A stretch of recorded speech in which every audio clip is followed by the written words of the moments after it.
my studies, I welcome you to the defense of Theophile Chiriamunda, who wrote his dissertation with the title Communities' Expectations from Higher Education Institutions in Their Regions, a case of two higher education institutions in the northern province of Rwanda. First, I have to ask you whether you feel healthy to do the defense today. Yes. Yeah, thank you very much. Our committee consists of the three members, Professor van den Berseler, Professor Bertmann, and my name is Streck, so we have a committee which is quorate.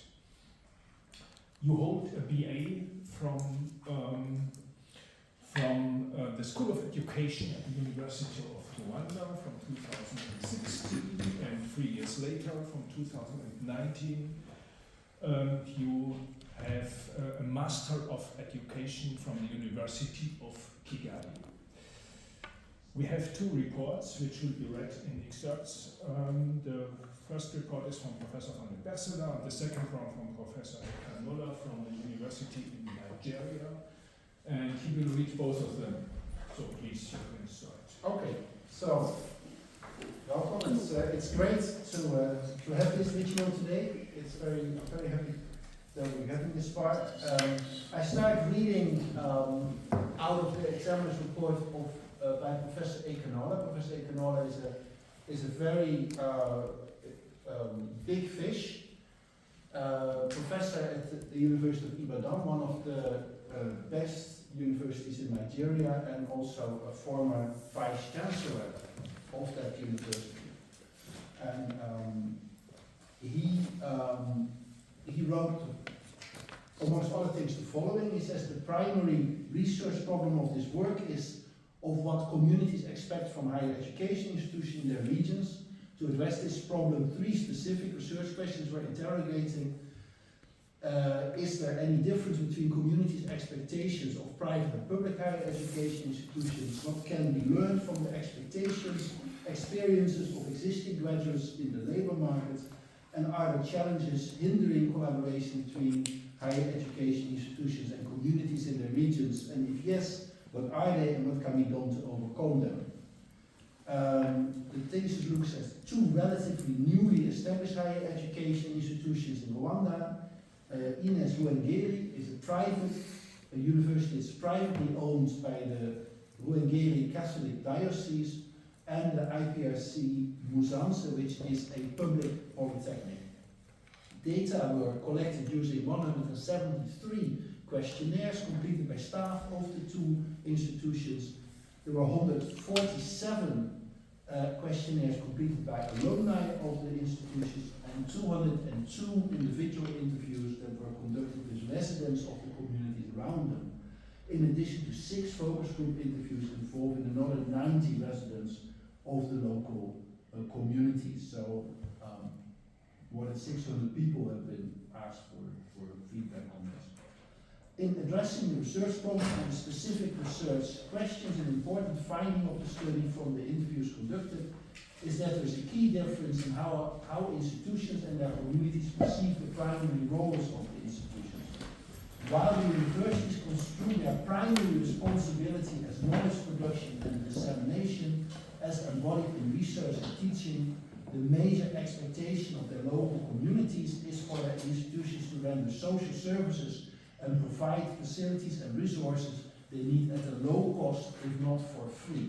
This suggests that expectations of communities from higher education institutions are often unrealistic. Examples are the expectations that institutions should construct houses for vulnerable people, supply water, and provide livestock for low-income residents.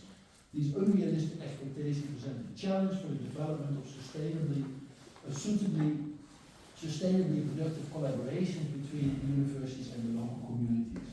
Besides, while findings of this study show that the 2 institutions make efforts to meet some of the unrealistic expectations of their local communities, they do this at the expense of teaching and research. Generally speaking, the structure of the thesis is adequate to achieve the aims and objectives of the study, being divided into 8 chapters: the general introductions, the related work, the guiding models and theories, research methodology, the graduates' voices from the graduation to the labour market, communities in the vicinities of the institutions and collaboration between institutions and the neighboring communities. And last but not least, the chapter 8, which is the conclusion. Professor Econola talks about chapter 2, the literature review. It says the chapter can benefit from a more systematically critical review, the provision of justifications for the specific publications selected for review, and explanation of how the present study will expand the scope of knowledge and the range of literature already existing on the relationship between higher education institutions and the local communities. As far as chapter 3 on guiding theories and models, he says that how these chosen theories are more relevant than others has not been explained. Also, the precise way in which the selected theories are deployed to establish the thesis of the work is not clearly presented. Chapter 5 discusses the data on the expectations of the graduates, and he considers the chapter to be well written. Chapter 6, communities in the vicinities of higher education institutions, he finds the chapter quite informative and instructive. Generally, Professor Econola is of the considered opinion that this research work is clearly of PhD standard and the use of language lucid and easily comprehended. The theoretical framework and methodology adopted are relatively adequate, but the literature review would have benefited from a more systematic critical review. There is a clear attempt to provide answers or solutions to the research problem and the specific research question posed at the beginning of the research. However, the viability and sustainability of these answers or proposed solutions needs to be subjected to further scrutiny. And in conclusion, this work is an original research work that is consistent with the global standards expected of a PhD research. And he suggests that the thesis be accepted by the faculty. Okay, this was one of the reports, and now the second one, well, in fact the first one. Yeah, it depends how you count, of course. Sorry they have to listen more to me. I mean, but don't worry, because they will be talking soon enough. So this is then the report that I wrote. Okay, so one of the things that I highlight out of it is, of course, that the thesis is interested in the differences between expectations of communities that communities have of public versus private higher education.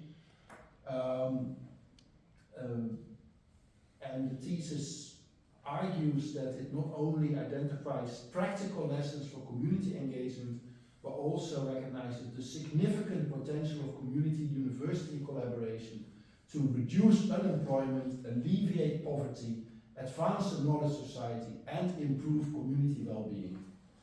Which are, of course, fantastic claims. However, the research methodology employed means that these practical lessons did not materialize, and also that the significant potential that was mentioned in the second half of the statement refers to an expectation that may have inspired the thesis, but it remains more of an expression of a political wish than an outcome of the thesis research.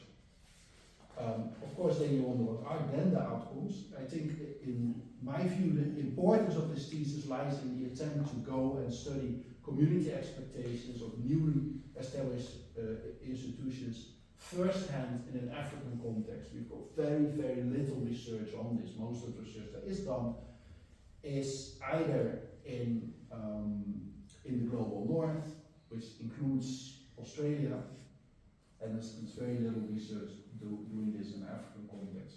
Another problem of the existing literature is that it tends to be very, very normative,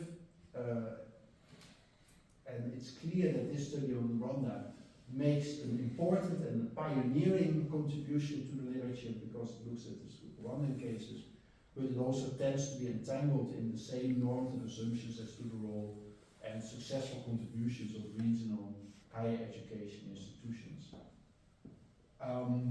From Professor Econola's Gutachten, we already know the research questions, the general questions: what do communities expect from higher education in the regions? Then specific questions: are there differences between the expectations of public and private? If yes, which? What can we learn from the experience of existing graduates, and what are the challenges hindering collaboration? As for the broad question, the thesis lists a number of examples of expectations and observes that while higher education institutions see their primary role as promoting and disseminating knowledge, the main interest of communities in working with them seems to be to obtain services and resources for free or at low cost. And it's this clash of expectations that hampers the collaboration between institutions and communities in their regions. And how significant that was can be seen from some of the data that is presented in the thesis, that the unrealistic expectations are widespread, held by 43% of the males that were surveyed and 54% of the females that were surveyed. Why there's a gender difference is not clear to me, but maybe we'll find out later today. And it's interesting to find that the two institutions studied strove to meet many of the unlikely expectations that community residents had of them, even though it had a negative effect on teaching and research, as well as more conventional forms of civic engagement. It was interesting in relation to the second research question that residents were more likely to have realistic expectations from a public institution than from a private one, and this thesis suggests that this may have to do with a stronger brand reputation of private institutions, with more intensive marketing and advertising campaigns that set higher expectations, and of course also the higher costs that are involved in studying there. As we relate to the third research questions, the experience of existing graduates tend to be largely centered around the question of gaining and keeping a job. And while the study lists a number of activities that graduates found helpful for their integration into the job market, including public lectures, seminars, workshops, and the exchange of successful entrepreneurial stories, the number of responses that emphasized factors that were beyond the control of the institutions were much higher. So general things about kind of the state of the labor market and so on. The fourth research question is about the challenges hindering collaboration between the institutions and communities and what to do about them. Here what we find is that, of course, most people say we need more money to make this work. The outcomes seem generally in line with what was suggested in the existing literature, which suggests that while the research makes an important contribution to the available empirical literature, by adding another African case study in a field that's dominated by case studies from industrialized countries, it does not really contribute to theory building on the subject. While the questionnaire results are being systematically presented and discussed in relation to the existing literature, I'm not sure they allow for all the conclusions that are drawn from them. And on what grounds can we regard the opinions of a group of academic workers when commenting on issues that are unrelated to their individual research or teaching or specialization to constitute a solution to the problem? What qualifications or experiences do they bring that make their answers significant? For instance, when in chapter 7, proposed solutions to challenges to higher education's community engagement are presented and discussed. To start off, these solutions are frustratingly briefly formulated. Establishment of community engagement offices at higher education institutions, stop. Or establishment of knowledge transfer offices, stop. Then it suggested that those proposed solutions, that what most votes from the academic workers sampled, would be the best solutions. Thus it is no surprise to think that the key solution, which 78% of respondents agreed with, was allocation of sufficient budget for community engagement. I find it very difficult to agree without further analysis with the suggestion that this methodology would present us with a solution. In other words, in my view, the methodology does not allow for all the conclusions reached in the thesis. Here, perhaps we should bear in mind that the core research for this dissertation was conducted during COVID-19 pandemic, which restricted movements, occupied respondents' minds, and also had an impact on the amount of time that was available for the research on the ground. So, my conclusion is probably not a surprise after this. It is in many ways, this is a good piece of research, but the analysis is limited and the work lacks vigor. The study systematically finds answers to the research questions, but where the respondents' individual answers that are quoted reveal specific and detailed perspectives that make for fascinating reading. There's There are many quotes in the thesis that are really, really great. The findings are presented in a generalizing, in a vague and general terms. The work offers an original piece of research and makes an original contribution to the literature on the role of higher education institutions in their communities. And also, I also recommend that the faculty accept the thesis. Thank you for reading both reports. So now it's your turn to present us your dissertation, please. Okay, thank you very much. My name has already been mentioned. The topic of my PhD is communities' expectations from higher education institutions in their regions. A case of 2 higher education institutions in the northern province of Rwanda. Next slide, I talk about the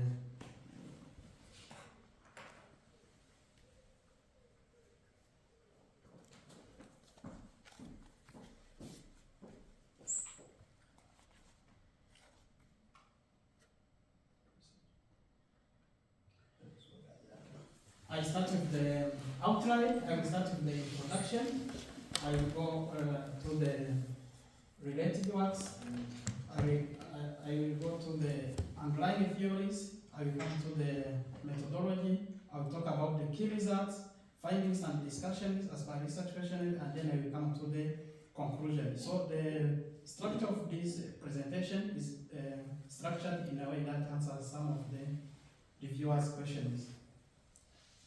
Next slide, as you can see, there are 2 photos. On my left, there is IPR Simsanze. This is Integrated Polytechnic Regional College. On the other side, there is Ines Rwengeri. Ines Rwengeri, which is a public education institution, IPR, a private education institution, IPR Simsanze, which is a public higher education institution. Those are the 2 cases that are talked in this thesis. Next slide. Globally, there are around 88,000 higher education institutions.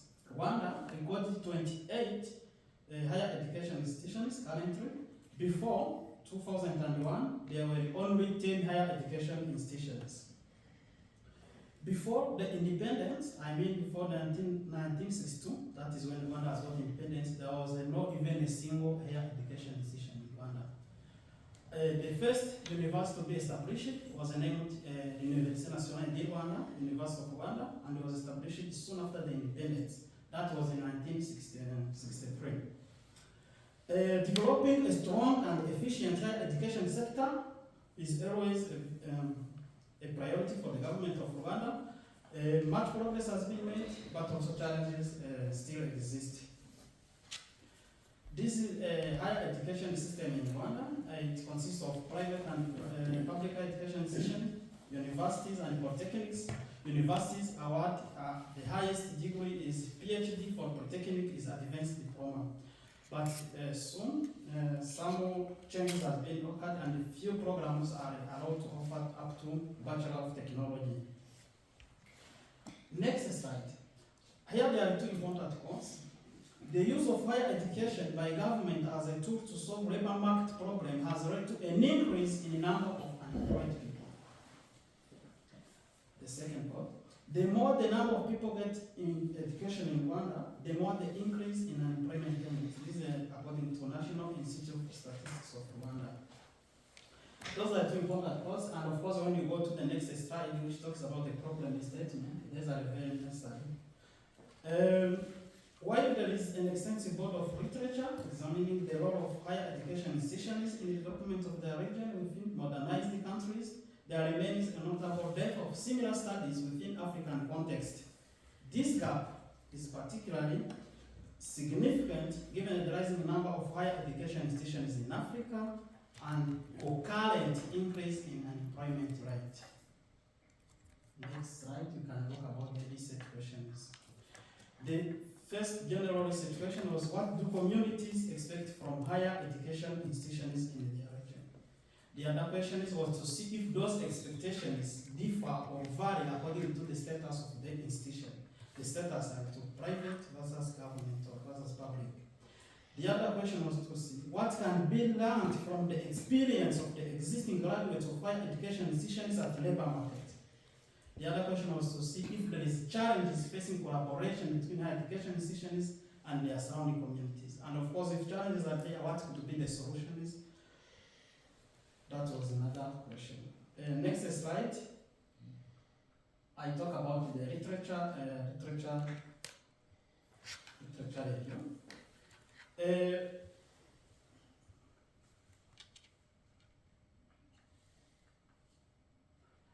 Related studies. There was a question, how did I conduct the literature? I followed a filter funnel model as recommended by many scholars. I implemented a comprehensive filter funnel model for literature review integrating diverse perspectives from global to local context. I used a systematic approach to select key literature spanning from various geographical regions. I started from, as you can see here, from land-grant universities in the USA, I go down into Europe, I moved to Australia, I go to development of patterns of education reforms in India and China, and I go down to African case. So now what is the result of all of this? The result is here. This is the summary. The summary, I first need to clarify what we looked at. The theme number one was about higher education institutions and communities. Film number two was about graduate experience at labor market. And all of those has been done in the context of higher education, community residents, and the graduates. Why this? This is because usually higher education institutions are not isolated from the society in which they are located, but they are part or component or subset of the community which set apart to accomplish certain specific mission within the community in which they are located and beyond that community. So in doing so, those specific missions are known according to the literature. They are three. First, education. In some literature, they will call it teaching and learning. Second, research. Third, community services. In some literature, they will call it community outreach mission, or fund mission. So all those missions are very important. While reviewing, I have been in more on focus on prominent actions, challenges, and expectations as a whole. So, for instance, about the challenges, when you look at if you look at the challenges about the graduate, you can see that challenges are they reveal the 7 challenges, and the most one is about skills mismatch. But when I will be explaining the results from the field, perhaps we will see some kind of differences from the literature. Next slide, I explain how I treated those data. I took the data from the literature, I compared the data from the field.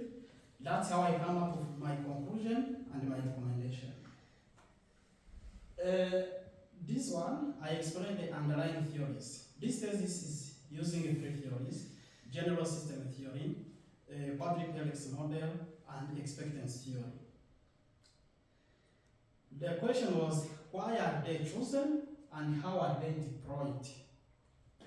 Those theories, general system theory, quadruple model, expectancy theory, were selected for their comprehensive coverage of dynamics underlying higher education institution community relations, offering valuable insight into connections, collaborative innovation, and motivational factors.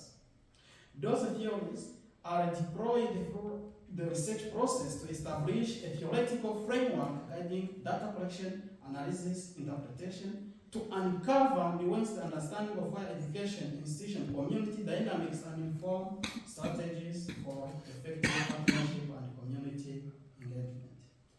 The next slide also is about the question, how are they supposed to work together? Those theories combine to offer a holistic understanding of higher education institution community relationships. General system theory states about systematic interactions, quadruple model emphasize collaborative innovations, experience theory, and cover motivational dynamics or motivations underlying those collaborative ethos. Next slide, you can see the photo. This is one of my photo during my field research. The photo was taken by my field assistant. This was one of the discussion conducted. The other side, you can see the map of Rwanda, bordering east with Tanzania, north with Uganda, east Democratic Republic of Congo, south with Burundi, and down this is the extract of study cooperation. That's the map of Uganda extract, and I put it down, and you can see Ines Munyeri and I. Jackson Sons, the two study cases. So as you can see now, this introduced the research methodology. This research methodology, I followed a mixed method design because of two main reasons. Reason number one, nature of research questions. Reason number two, study context or study population. In this, I followed a quantitative approach where I used a standardized questionnaire. I followed a qualitative approach where I conduct individual interview, focus group discussion, content analysis. In content analysis, I did story comments, analysis, and policy document. For policy document, I analyzed 15 documents, local documents that are approved and accepted by local competent organs or institutions. For analysis, I used EBM, SPSS, Statistics Version 27, to analyze quantitative data, and NVivo Tolley Pro to analyze quantitative data. Reference management, I have 100 of references, around 365. All of them were not able to manage them manually, so I used the software that is known as Statistics.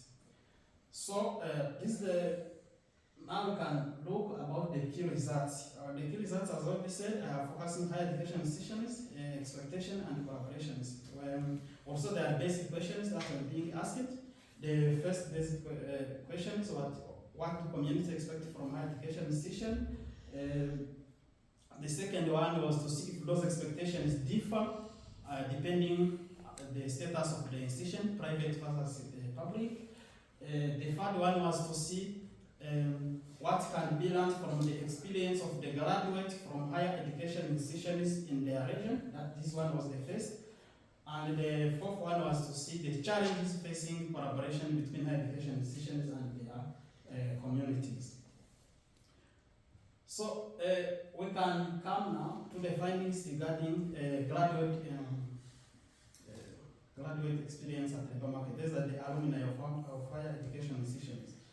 What I can say before I start on this is that the findings from here largely contradict with the findings from the literature. To start with, the challenges, as you can see, I listed 12 challenges from limited opportunities, demand for work experience, collaboration up to number 12, that is vertical mobility. This is a bit different because, as you still remember in the previous slide, the literature advocates skills mismatch as the first problem. But when you go to the study case in Rwanda, that's not problem number one. So also graduates revealed commendable practices such as public lectures, seminars, workshops, exchange of successful entrepreneurial stories. Those are the things that help them to integrate easily into the labor market. When it comes to job search strategies, also this contradicts a bit to the previous literature. A good example also, our colleagues, if you still remember, in the Ghanaian labor market, they said that the most problem for the most used job channel is through social networks. In Rwanda, it's a bit different because they are using online job portals. So most of challenges are directly related to the institution they attend, and they are not, and that's where the quadriplex model here takes an effect. What does it mean? It means that a collaborative effort of all elements in the quadriplex model, those are higher education institutions, public sector, private sector, and the communities themselves. Their collaborative efforts are needed to solve most of those challenges. Next slide. I come back to the challenges facing collaboration. Unlike the previous slide, or unlike the previous findings about the graduates, which I said they largely contradict, for this they match with the findings from the literature. They do not contradict. Something which is new here that I made, it's a classification. I classified this problem, these challenges. Why do I classify? This way, perhaps the policymakers or those people who are interested, I mean the main stakeholders in particular models, to work together and to know which one to prioritize according to the level. So the classification followed computed the mean from SPSS statistical program, where the computation followed statistical distribution that contrasts the mean against the standard deviation. Having said this, there was HOC, higher order challenges, MOC, middle order challenges, and log, lower order challenges. For example, if you try to see in number 4, there's time scarcity as in in HOC, and there is also lack of conditions in HOC, and so many things.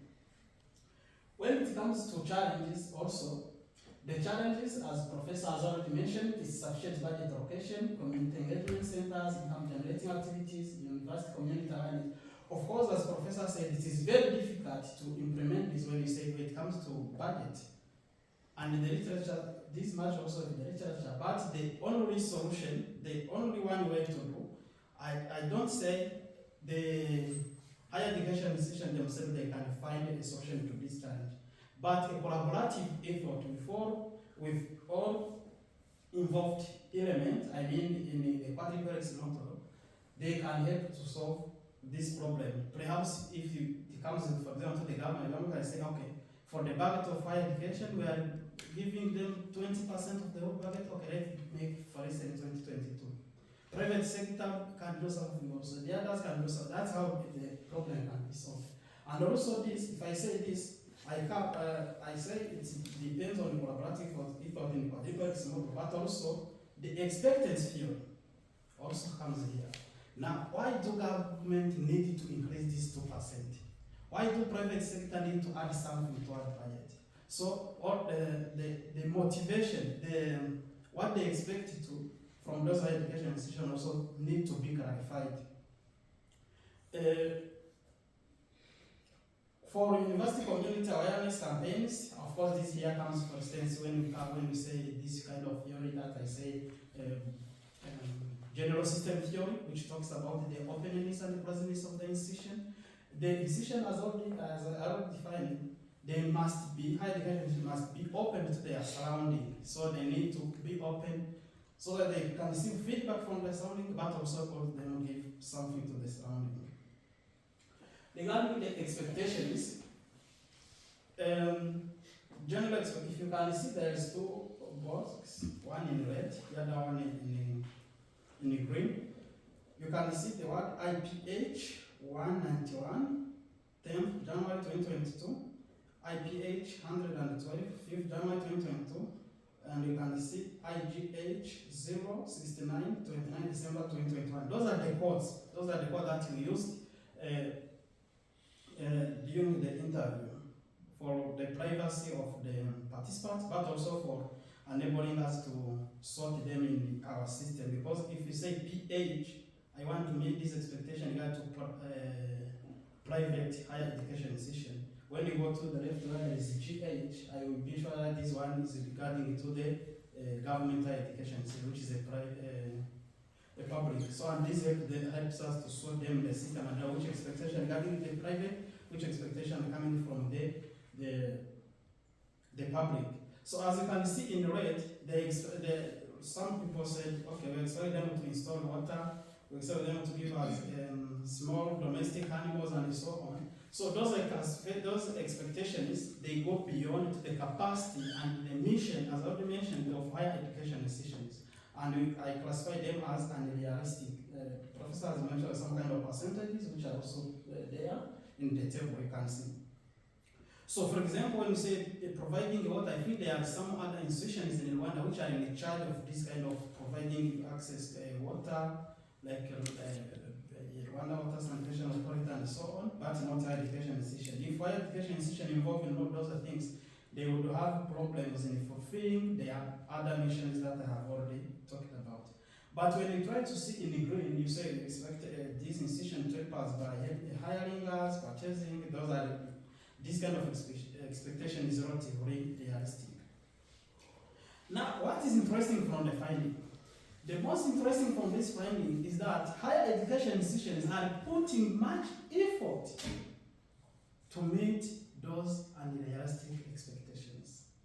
And to me, as I said, I think this would have a negative impact on the other civic mission or civic engagement missions are defined by previous scholars. If they insist on doing those kind of things, that's something that I can say about the general expectations. Now, when we talk, I also said what are the difference between private versus government. Always when I say government, understand public. So for this to be able, I had two hypotheses. Hypothesis number one, null hypothesis, was formulated like this. There is no significant difference between residence expectations and status of the institution. This was the null hypothesis. Hypothesis number two, alternative hypothesis. There is a significant difference between residence expectations and status of the institution. They performed the chi-square test, revealed that the p-value that was got was below the critical value. And if the p-value is below the critical value, consequently, we need to reject the null hypothesis and accept the alternative hypothesis. And having said that, I come to conclude that there is a significant difference between respondents' expectation and status of the institution. What does it mean in practice? What it means is this.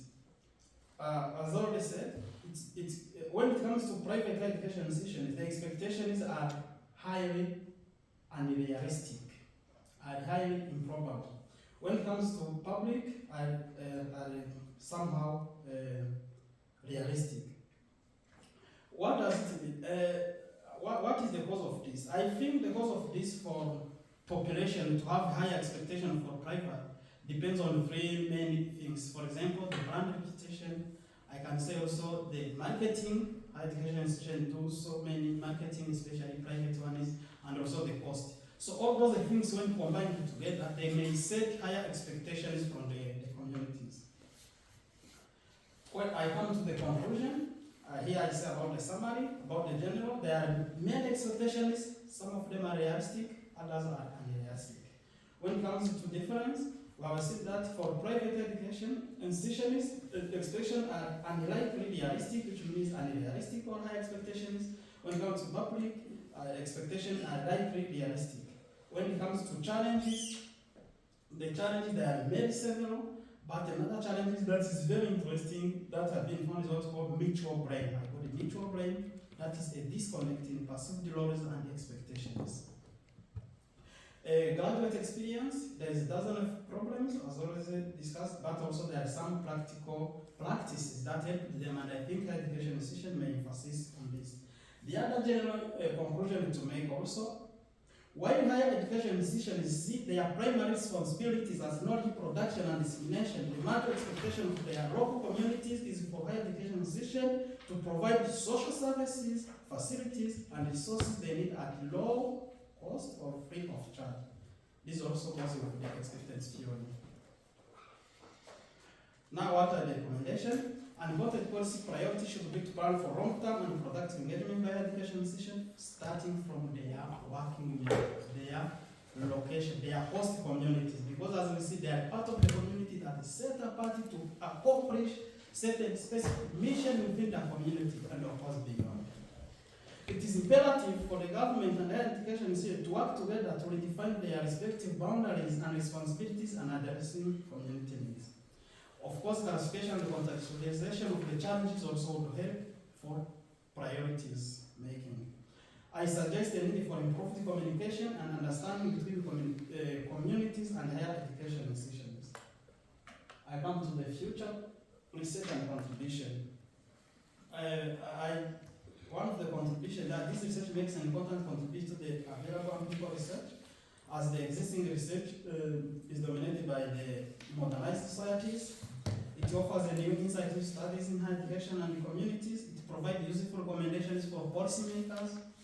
Future research, I said that single multiple case studies must be done, of course, to cross-check or triangulate the results of this case study. The impact of global trends in higher education is set to growing society's expectations, also that will be another area of research.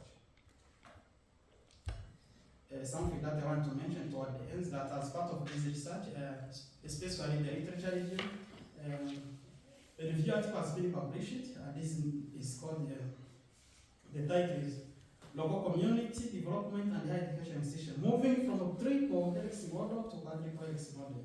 This, I'm the publisher and my supervisor, Dimitri. It has published in 2024, International Review of Education, also known as Journal of Lifelong Learning. This journal is published by Springer and edited by UNESCO. Now I come to the acknowledgement. I would like to express my gratitude to Professor Dimitri van den Beksela, also my studies at Leipzig University. I also thank Professor Dr. Adebola Ekanola for his comment. I take this opportunity to thank Father Dr. Fabien Gelman, former Vice Chancellor of Nestle, for his support, especially during the data collection. It was in the time of COVID, and it was really difficult to cope and to collect data. And I think his support was very helpful to achieve the result of this.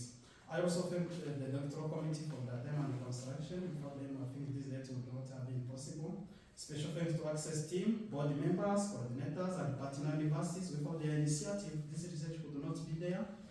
And also staff members at study institutions, research assistant, and study participant. I also thank my family, friends, and relatives. Vielen Dank. Thank you very much. Merci beaucoup. Mura Kozekia.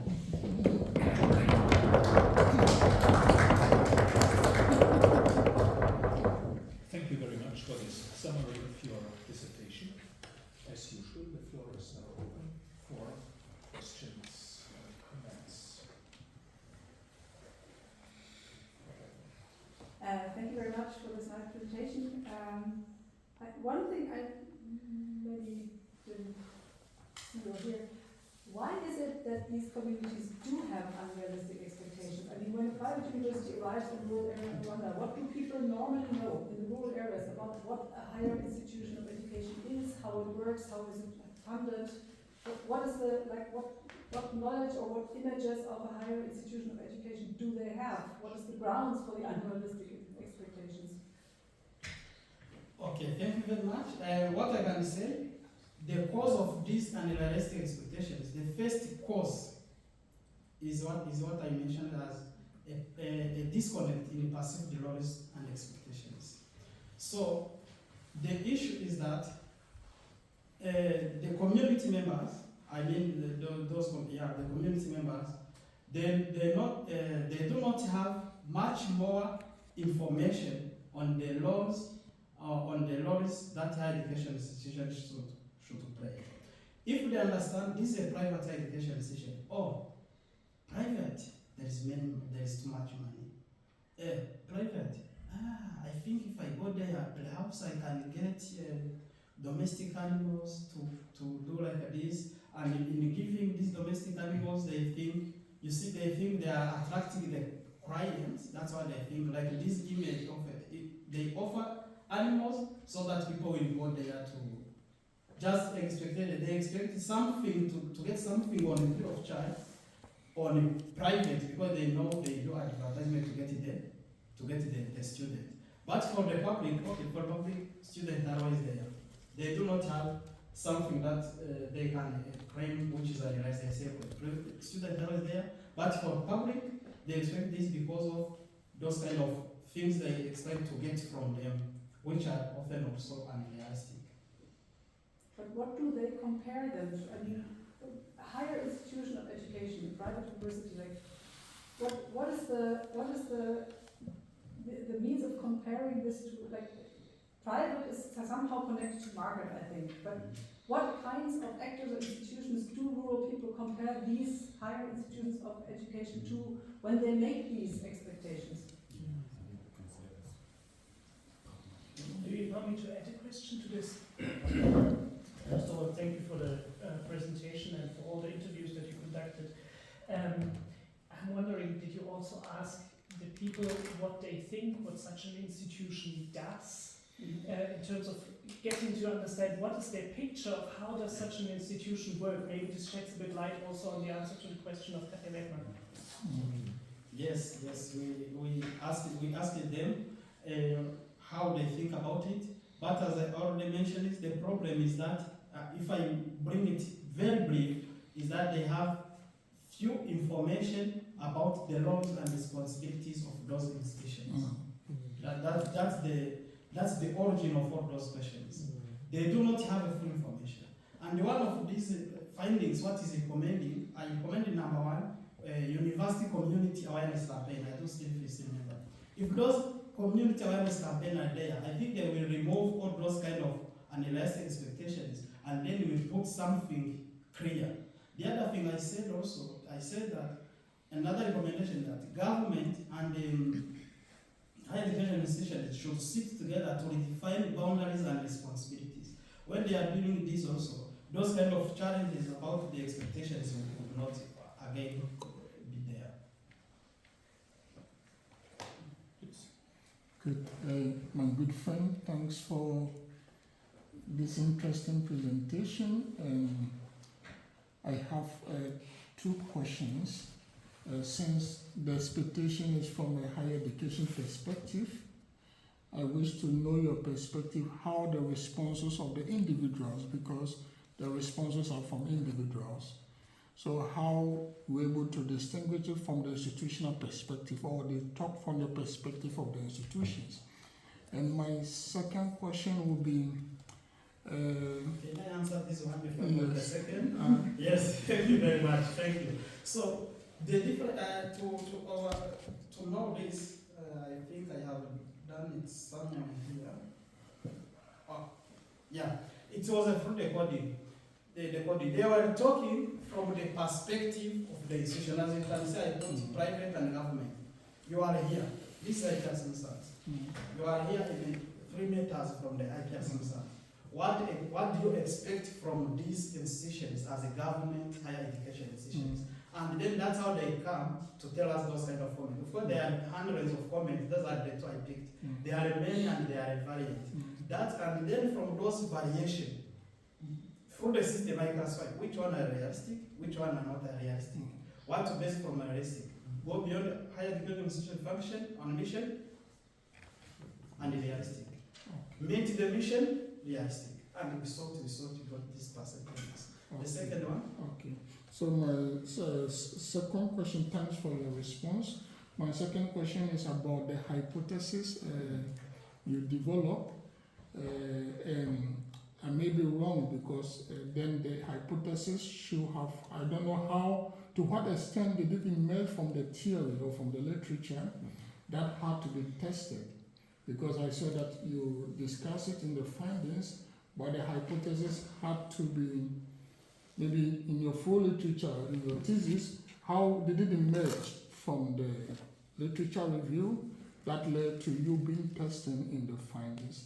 So that is something, if you could explain further for me, that would be really interesting. And one last part is just by the way, like in communities, like in African, Sub-Saharan African context, where communities from higher education perspective is defined broadly.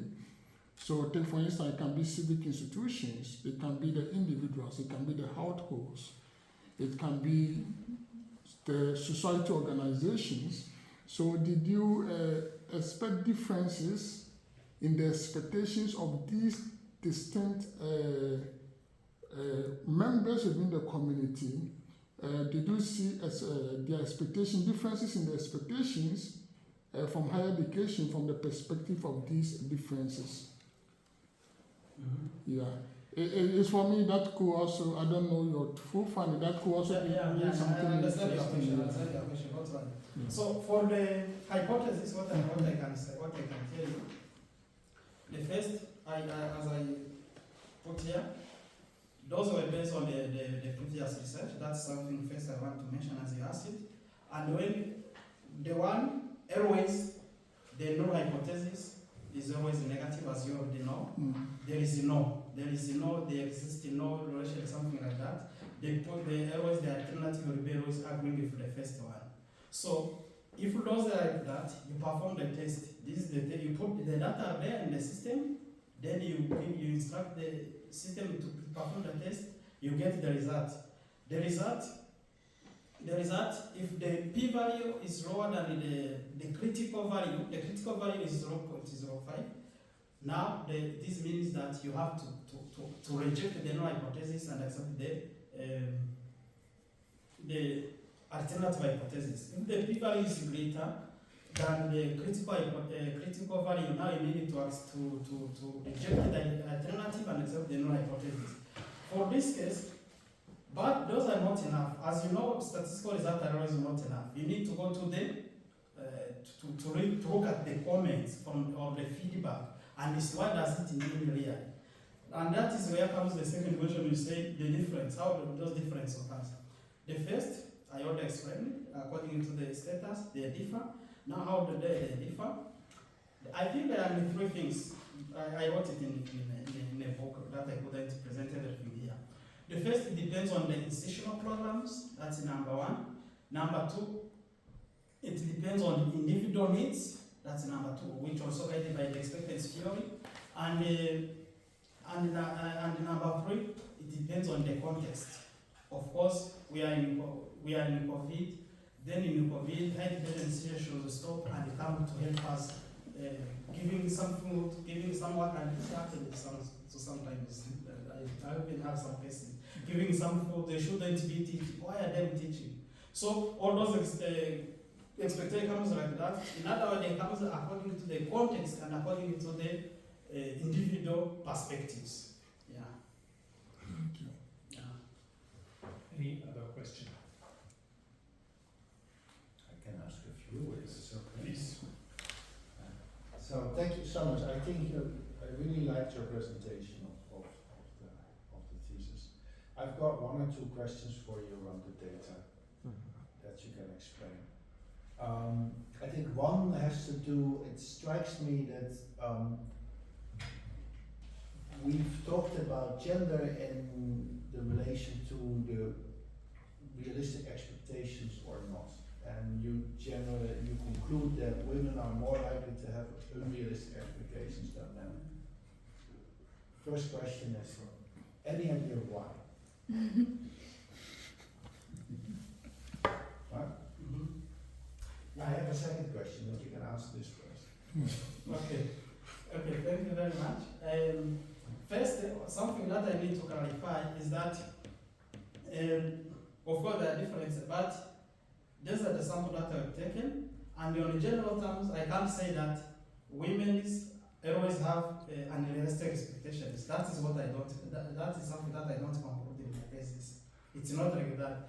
It's because due to the context and the context and the time we're working on at night time, of course they were having much of unrealistic expectations according to the men. So these differences, it's really difficult to predict the why. But one of the things which I may think it's because of the probably the responsibilities, as I said, they differ according to the expected theory. Everything depends on what you expect. You act in this way because you expect to get something else. So also because of the responsibilities of the men of the women, I mean the responsibilities of the ladies during that time of COVID, they got higher or many responsibilities than men, if I can say, during that time. So with this time, with having said this, and because of this time, perhaps this also may raise them to having too much more expectation than the men in that context. That's what I can say. But something I want to make clear is that I don't say women have unrealistic expectations and men have realistic expectations. That is not always the case. No, but you do say that.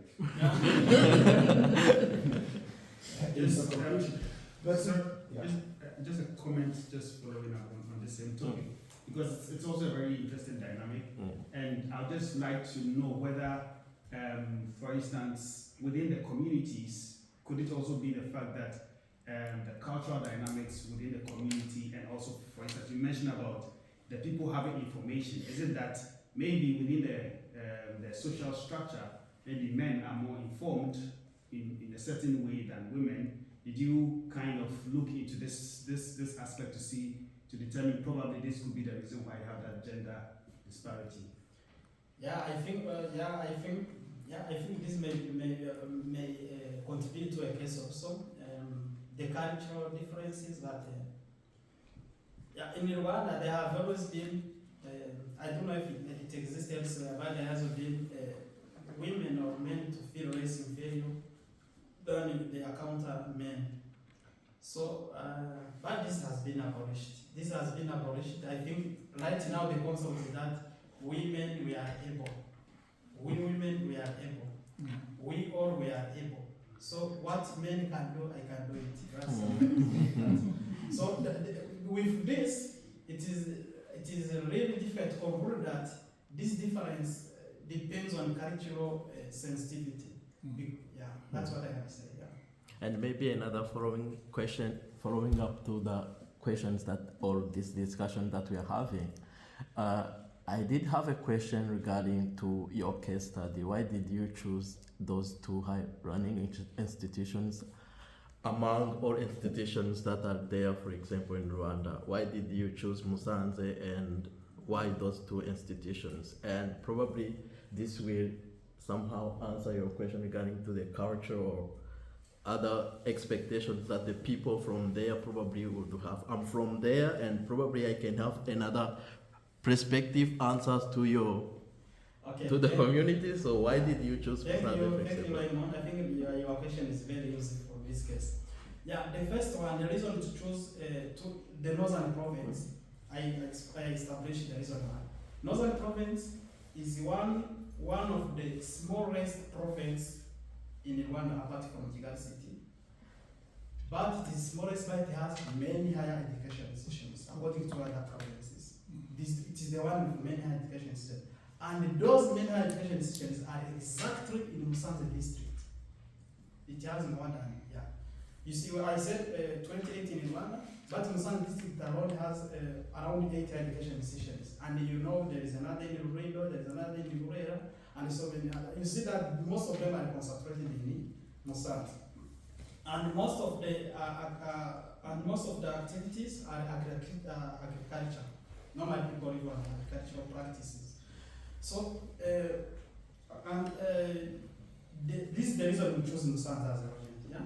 Now I come to the reason why I chose IPRC Musanze and Ines Ruhengeri. IPRC Musanze first is public, Ines Ruhengeri is private. Those two institutions, they are recently established. Ines Ruhengeri 2003, I think you know it. IPRC Musanze 2015.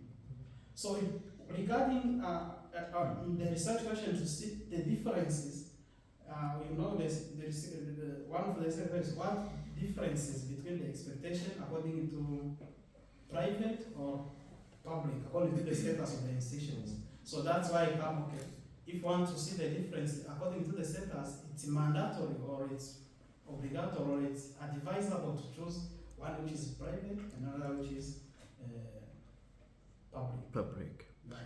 And from, maybe if you may allow me to comment further on this, statistically I could say like this should be somehow leading to some biases regarding, for example, if you choose to go to the north and in the rural area, and probably in the cities, the people there, when you conduct another research, maybe to comparing the perspectives of the people in the city compared to those also in the northern, should be somehow something else to come up with your statistical and realistic.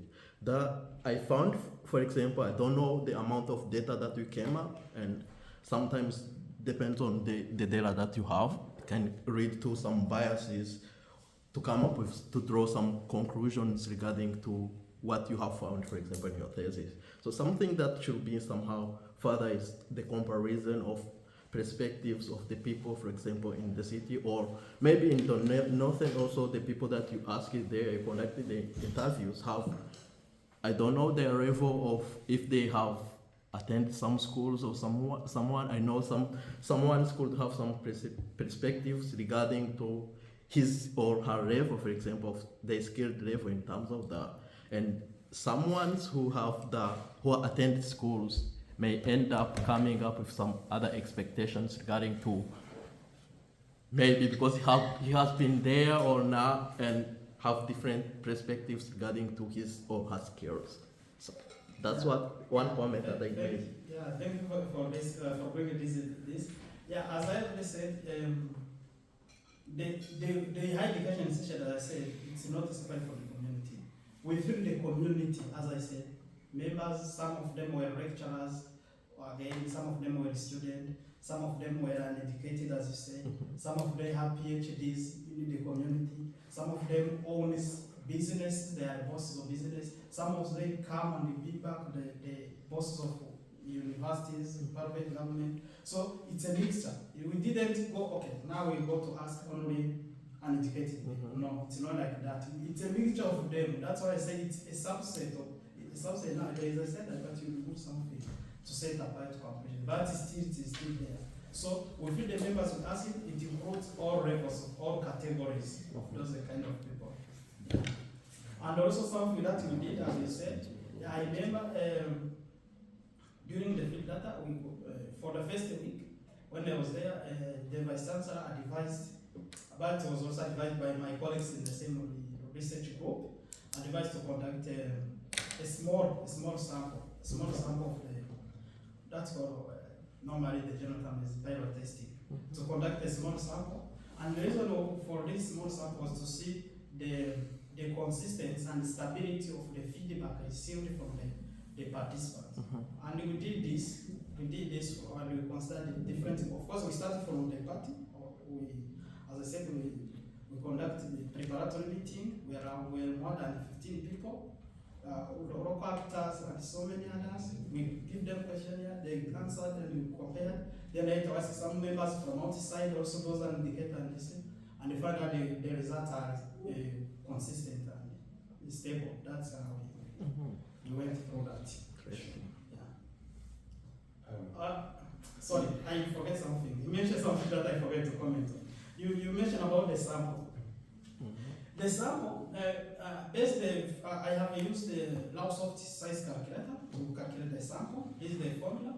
Based on sample, my sample, for example, of community residents and the alumni is 422 participants from the target population of around 53,000. This number is very good. When you compare it to the recommended number for the same sample, for the same target population, to be generated at marginal error of 5% and confidence level of 95%. Also, this also brings the evidence to establish the confidence in the findings. So the sample is very representative. Again, when you look to the previous research, what I said, that's why, because if you use that formula, you would get 392, I calculated. For us, we ask 422, we have 4 more than the minimum recommended now, which I think is very useful also. Yeah. I wouldn't mention that, sorry that I have Right, so somehow we got close to where I wanted to go anyway with my question. Because I mean, of course, back to the men and the women and everything. Even though you say the sample is quite big, it's actually, of course, the N is quite small for statistical analysis. And I suspect also that maybe when you start digging into your data, that you might find that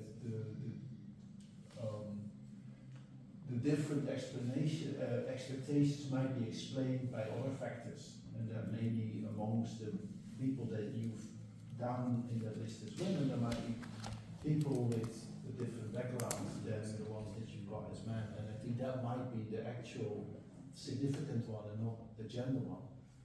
So I think that's one that we might want to look into. I was very interested in the gender story anyway, which of course, there had a version of the thesis where gender was way more visible than the final version that you've now submitted. And I think that is one thing I would like to ask you a question about. For instance, when we talk about the graduates, you have the data, you know exactly how many males and how many females were in your sample.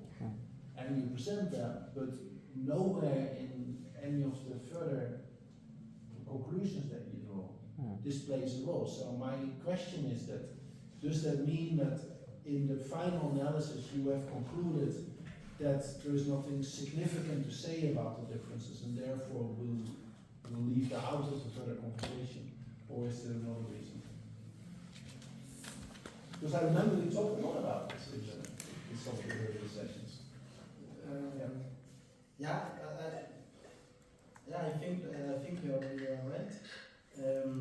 That's something that I need to clarify from the start up to the end. Myself, I do agree that there has been a significant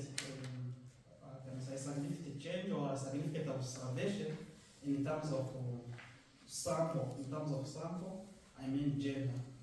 So when it comes to gender, there have been some kind of discrepancies and differences, which I do agree with you, and of course as well been discussed. So I will make it very clear on the final version so that it will not bring some kind of confusion. Thank you for bringing this. With the answer, I looked at this and I concluded that I saw significant difference would also be a good answer. I know that, so I should work on it. Thank you very much. This is a very useful question, and I think it affects me very well. Is there any other question? Yeah. Yeah, please. Yeah, okay, so there's a particular slide that you talked about graduate alumni basically. So I was trying to what are the expectations of those alumni? Is it that because you presented the challenges, job search strategy, so what were they expecting from the higher education? Because you said, I did not really get this part. Okay, what I am saying, I think you are coming to the commendable practices. What will they expect? Because there's a lot going on. So were they expecting the higher education to provide jobs? Were they expecting them to reduce corruption? Yes, or I got your question. That's what I want to know. One of the important questions is we ask the participant, ask them, what do you think? What do you think has helped you after you leave your higher education institution? I mean, what do you think has helped you to integrate easily into the labor market as a result of what you got from the higher education institution? The primary observation or primary expectation was that, they will say, for us, the content, the statistical issue were very helpful to my job, and they said this was very, but it turned a little bit different. They said, for us, what helped us much to integrate into labor market, there are lots of things. They come to the soft skills, something that you do not have to do the content as we thought it before. So they said, this formula has helped me because I'm using it to my job.